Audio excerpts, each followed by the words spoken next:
A number of years ago, the Central Bank of the United States, the Federal Reserve, produced a document entitled Modern Money Mechanics. This publication detailed the institutionalized practice of money creation as utilized by the Federal Reserve and the web of global commercial banks it supports. On the opening page, the document states its objective. The purpose of this booklet is to describe the basic process of money creation in a fractional reserve banking system. It then proceeds to describe this fractional reserve process through various banking terminology, a translation of which goes something like this. The United States government decides it needs some money, so it calls up the Federal Reserve and requests, say, $10 billion. The Fed replies, saying, sure, we'll buy $10 billion in government bonds from you. So the government takes some pieces of paper, paints some official-looking designs on them, and calls them treasury bonds. Then it puts a value on these bonds to the sum of $10 billion and sends them over to the Fed. In turn, the people at the Fed draw up a bunch of impressive pieces of paper themselves, only this time calling them Federal Reserve notes, also designating a value of $10 billion to the Fed. The Fed then takes these notes and trades them for the bonds. Once this exchange is complete, the government then takes the $10 billion in Federal Reserve notes and deposits it into a bank account. And upon this deposit, the paper notes officially become legal tender money, adding $10 billion to the U.S. money supply. And there it is. $10 billion in new money has been created. Of course, this example is a generalization, for, in reality, this transaction would occur electronically, with no paper used at all. In fact, only 3% of the U.S. money supply exists in physical currency. The other 97% essentially exists in computers alone. Now, government bonds are, by design, instruments of debt. And when the Fed purchases these bonds, with money it essentially created out of thin air, the government is actually promising to pay back that money to the Fed. In other words, the money was created out of debt. This mind-numbing paradox of how money or value can be created out of debt or a liability will become more clear as we further this exercise. So, the exchange has been made and now $10 billion sits in a commercial bank account. Here's where it gets really interesting. For as based on the fractional reserve practice, that $10 billion deposit instantly becomes part of the bank's reserves, just as all deposits do. And regarding reserve requirements, as stated in modern money mechanics, a bank must maintain legally required reserves equal to a prescribed percentage of its deposits. It then quantifies this by stating, under current regulations, the reserve requirement against most transaction accounts is 10%. This means that with a $10 billion deposit, 10% or $1 billion is held as the required reserve, while the other $9 billion is considered an excessive reserve and can be used as the basis for new loans.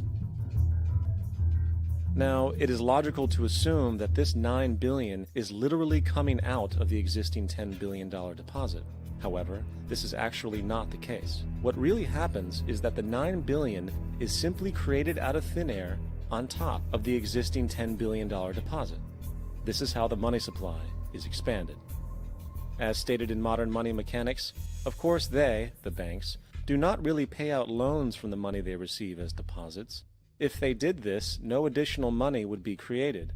What they do when they make loans is to accept promissory notes, loan contracts, in exchange for credits, money, to the borrower's transaction accounts.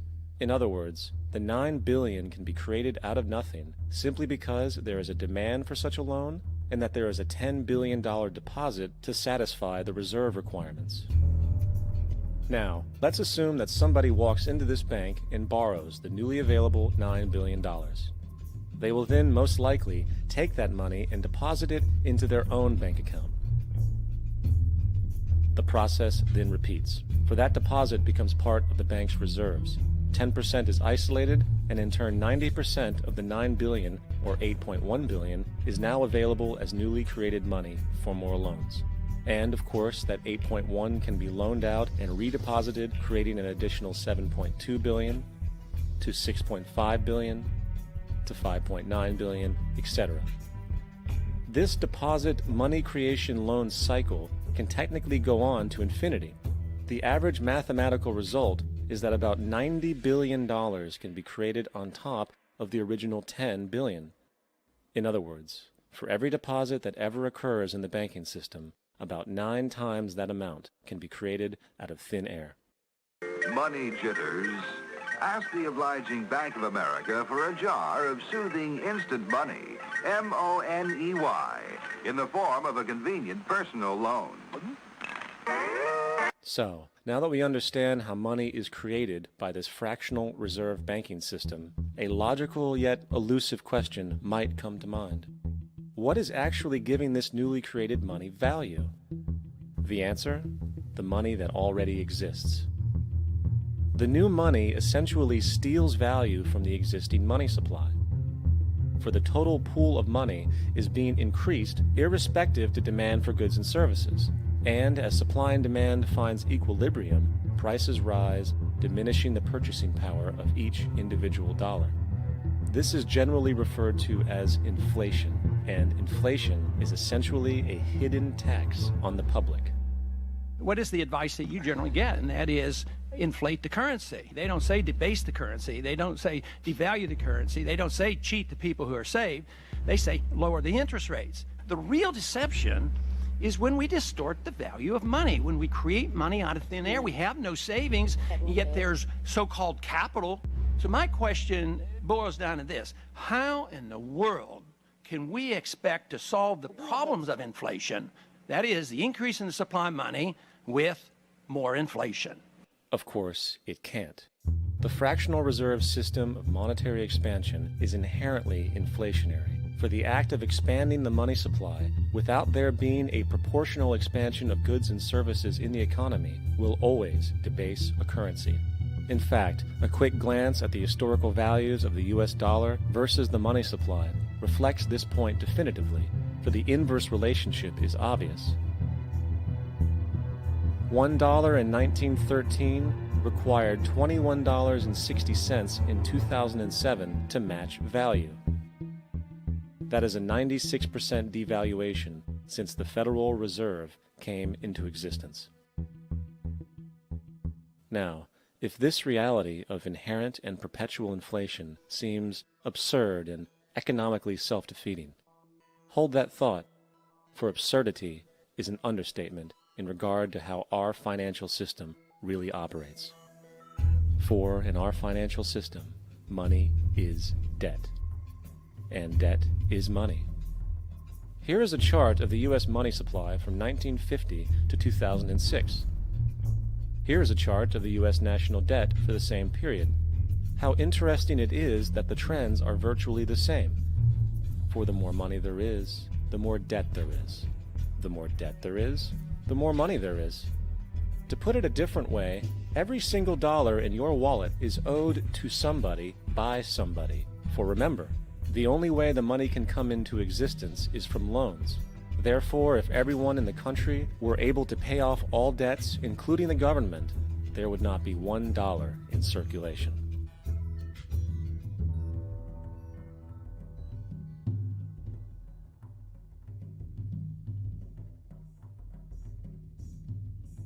In fact, the last time in American history the national debt was completely paid off was in 1835 after President Andrew Jackson shut down the central bank that preceded the Federal Reserve. In fact, Jackson's entire political platform essentially revolved around his commitment to shut down the central bank, stating at one point, "The bold efforts the present bank has made to control the government are but premonitions of the fate that awaits the American people should they be deluded into a perpetuation of this institution or the establishment of another like it." Unfortunately, his message was short-lived, and the international bankers succeeded to install another central bank in 1913, the Federal Reserve. And as long as this institution exists, perpetual debt is guaranteed. Now, so far we have discussed the reality that money is created out of debt, through loans.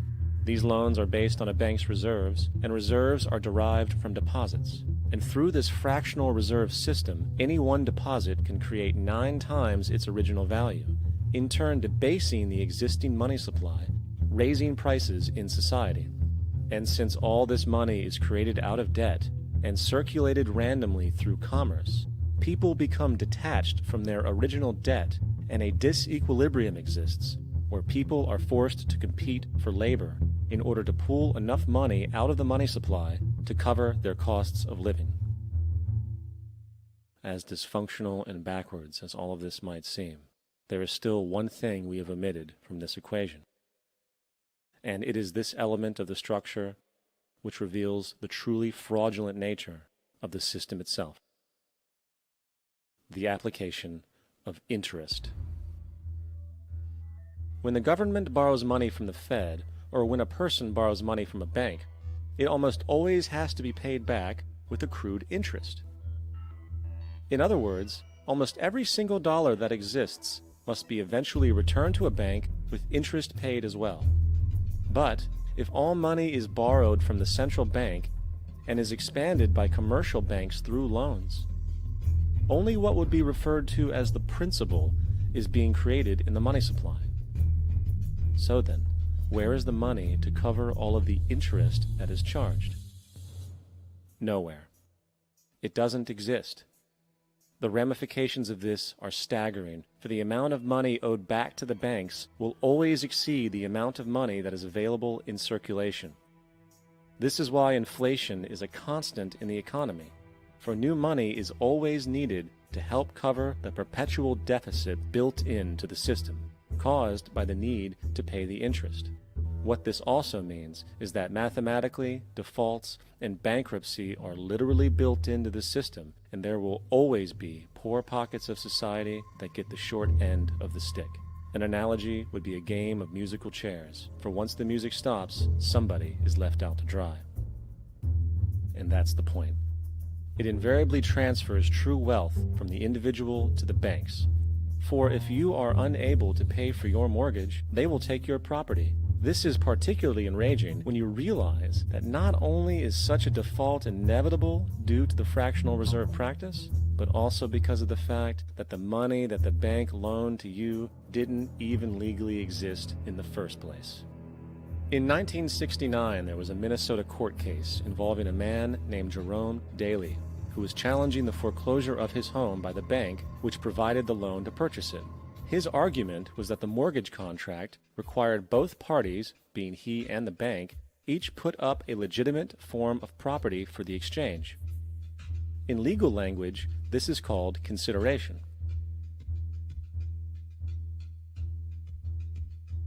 Mr. Daley explained that the money was, in fact, not the property of the bank, for it was created out of nothing as soon as the loan agreement was signed. Remember what modern money mechanics stated about loans?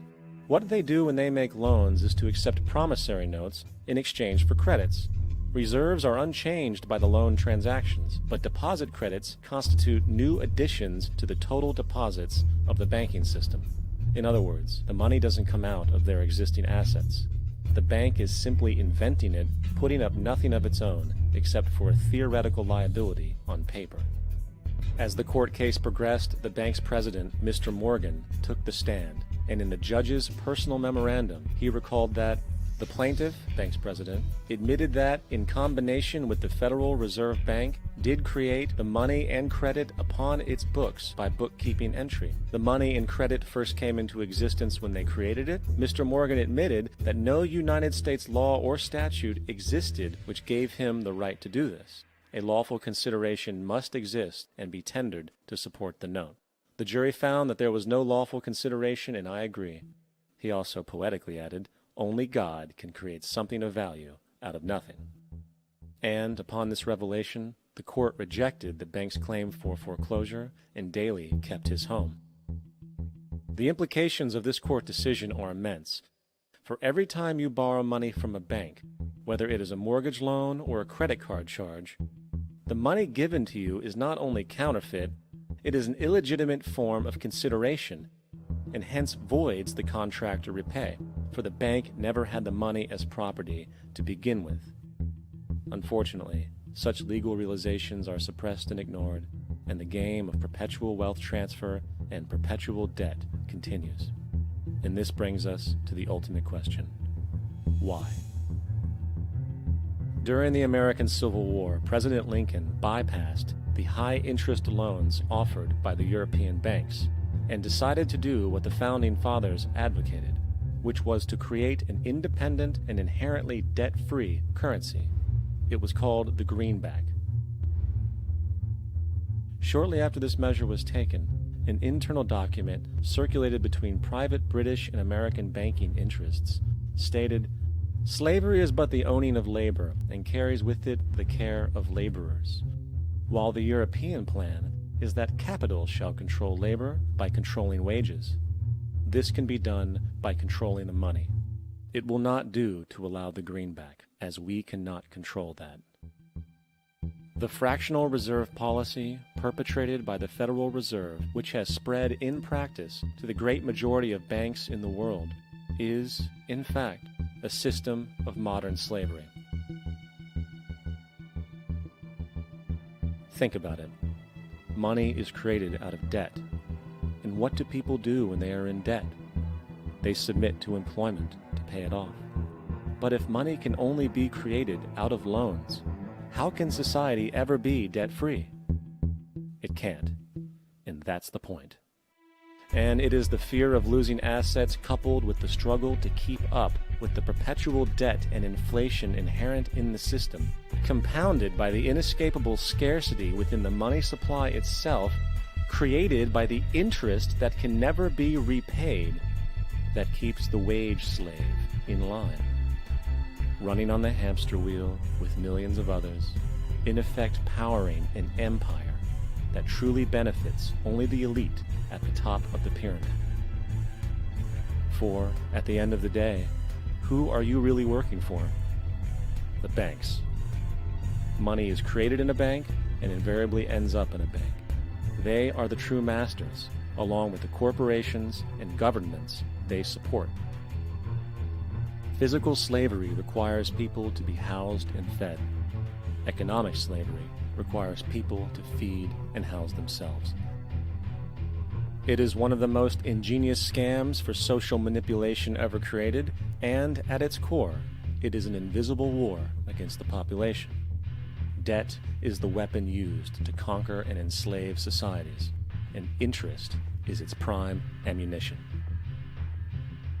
And as the majority walks around oblivious to this reality, the banks, in collusion with governments and corporations, continue to perfect and expand their tactics of economic warfare, spawning new bases, such as the World Bank and International Monetary Fund, while also inventing a new type of soldier, the birth of the economic hitman.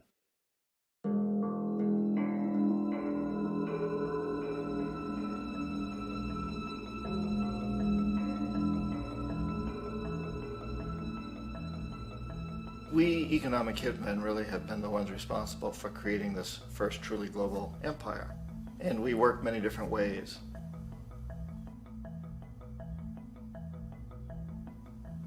But perhaps the most common is that we will identify a country that has resources our corporations covet, like oil, and then arrange a huge loan to that country from the World Bank or one of its sister organizations. But the money never actually goes to the country. Instead, it goes to our big corporations to build infrastructure projects in that country, power plants, industrial parks, ports, things that benefit a few rich people in that country, in addition to our corporations, but really don't help the majority of the people at all. However, those people, the whole country is left holding a huge debt. It's such a big debt they can't repay it, and that's part of the plan, that they can't repay it. And so at some point, we economic hitmen go back to them and say, listen, you owe us a lot of money, can't pay your debt, so sell your oil real cheap to our oil companies. Allow us to build a military base in your country, or send troops in support of ours to someplace in the world like Iraq, or vote with us on the next UN vote. To have their electric utility company privatized and their water and sewage system privatized and sold to U.S. corporations or other multinational corporations. So there was that whole mushrooming thing, and it's so typical of the way the IMF and the World Bank work, that you put a country in debt, it's such a big debt it can't pay it, and then you offer to refinance that debt and pay even more interest. And you demand this quid pro quo, which you call a conditionality or good governance, which means basically that they've got to sell off their resources, including many of their social services, their utility companies, their school systems sometimes, their penal systems, their insurance systems, to foreign corporations. So it's a double, triple, quadruple whammy. The precedent for economic hitmen really began back in the early 50s when democratically elected Mossadegh, who was elected in Iran, he was considered to be the hope for democracy in the Middle East and around the world. He was Time Magazine's Man of the Year. But one of the things that he'd run on and began to implement was the idea that foreign oil companies needed to pay the Iranian people a lot more for the oil that they were taking out of Iran. The Iranian people should benefit from their own oil. Strange policy. We didn't like that, of course. But we were afraid to do what we normally were doing, which was to send in the military. Instead, we sent in one CIA agent, Kermit Roosevelt, Teddy Roosevelt's relative. And Kermit went in with a few $1 million and was very, very effective and efficient. And in a short amount of time, he managed to get Mossadegh overthrown and brought in the Shah of Iran to replace him, who always was favorable to oil. And it was extremely effective. Mobs overflow Tehran. Army officers shout that Mossadegh has surrendered and his regime as virtual dictator of Iran is ended. Pictures of the Shah are paraded through the streets as sentiment reverses. The Shah is welcomed home. So back here in the United States, in Washington, people looked around and said, wow, that was easy and cheap. So this established a whole new way of manipulating countries, of creating empire. The only problem with Roosevelt was that he was a card-carrying CIA agent, and had he been caught, the ramifications could have been pretty serious. So very quickly at that point, the decision was made to use private consultants to channel the money through the World Bank or the IMF or one of the other such agencies, to bring in people like me who worked for private companies, so that if we got caught, there would be no governmental ramifications.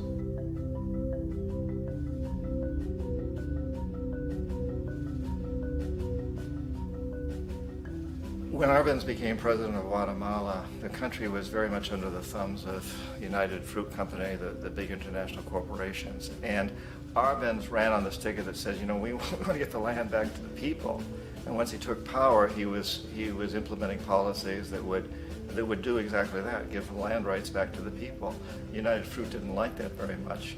And so they hired a public relations firm, launched a huge campaign in the United States to convince the United States people, the citizens of the United States, and the press of the United States, and the Congress of the United States, that Arbenz was a Soviet puppet, and that if we allowed him to stay in power, the Soviets would have a foothold in this hemisphere. And that, at that point in time, was a huge fear on everybody's mind, the Red Terror, the Communist terror.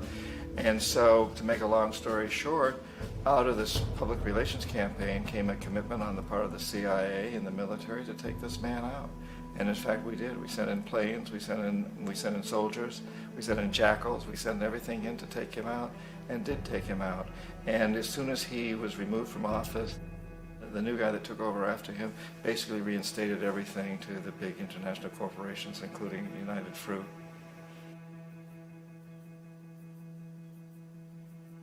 Ecuador for many, many years had been ruled by pro-U.S. dictators, often relatively brutal.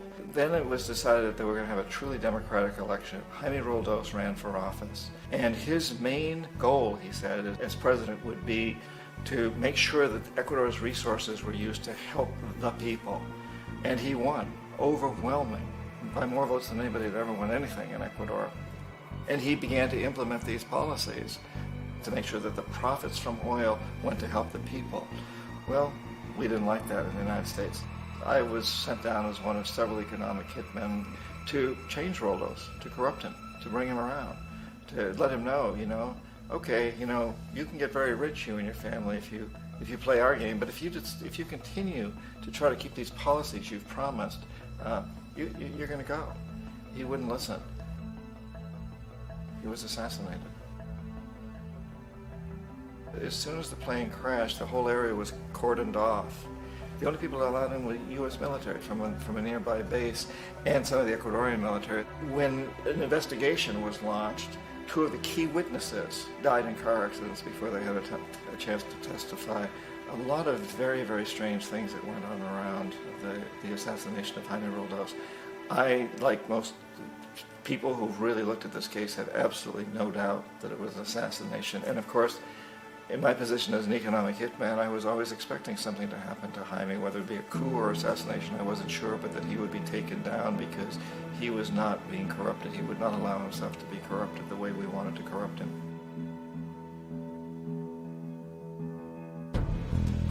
Omar Torrijos, president of Panama, was, one of my favorite people. I really, really liked him. He was very charismatic. He was a guy who really wanted to help his country. And when I tried to bribe him or corrupt him, he said, look, John, he called me Juanito. He said, look, Juanito, I don't need the money. What I really need is for my country to be treated fairly. I need for the United States to repay the debts that you owe my people for all the destruction you've done here. I need to be in a position where I can help other Latin American countries win their independence and be free of this terrible presence from the north that you people are exploiting us so badly. I need to have the Panama Canal back in the hands of the Panamanian people. That's what I want. And so, leave me alone. Don't try to bribe me. It was 1981, and in May, Jaime Roldos was assassinated. And Omar was very aware of this. Torrijos got his family together and he said, I'm probably next, but it's okay because I've done what I came here to do. I've renegotiated the canal. The canal will now be in our hands. He just finished negotiating the treaty with Jimmy Carter. In June of that same year, just a couple of months later, he also went down in an airplane crash, which there's no question was executed by CIA-sponsored jackals. Tremendous amount of evidence that one of Torrijos' security guards handed him at the last moment as he was getting on the plane a tape recorder, a small tape recorder that contained a bomb.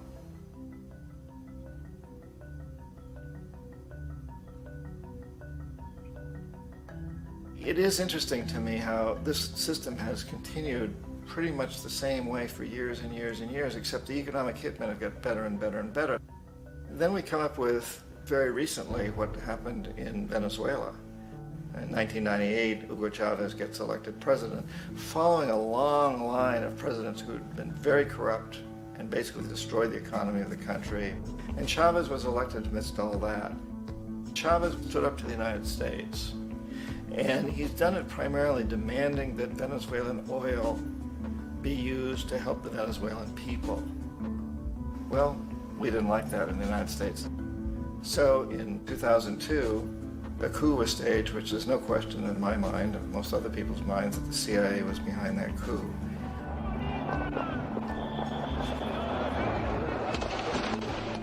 The way that coup was fomented was very reflective of what Kermit Roosevelt had done in Iran, of paying people to go out into the streets, to riot, to protest, to say this Chavez is very unpopular. If you can get a few thousand people to do that, television can make it look like it's the whole country, and things start to mushroom. Except in the case of Chavez, he was smart enough, and the people were so strongly behind him that they overcame it, which was a phenomenal moment in the history of Latin America.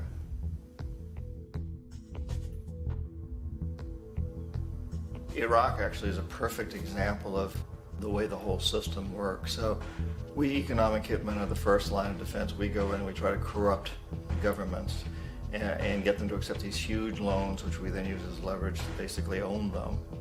If we fail, as I failed in Panama with Omar Torrijos and in Ecuador with Jaime Roldos, men who refuse to be corrupted, then the second line of defense is we send in the jackals. And the jackals either overthrow governments or they assassinate. And once that happens and a new government comes in, boy, it's going to toe the line because the new president knows what will happen if he doesn't.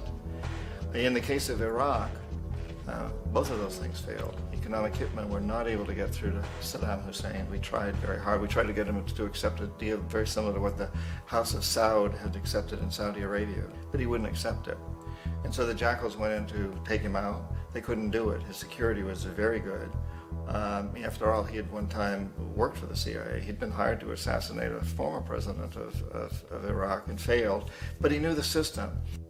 So in '91, we send in the troops and we take out the Iraqi military. So we assume at that point that Saddam Hussein is going to come around.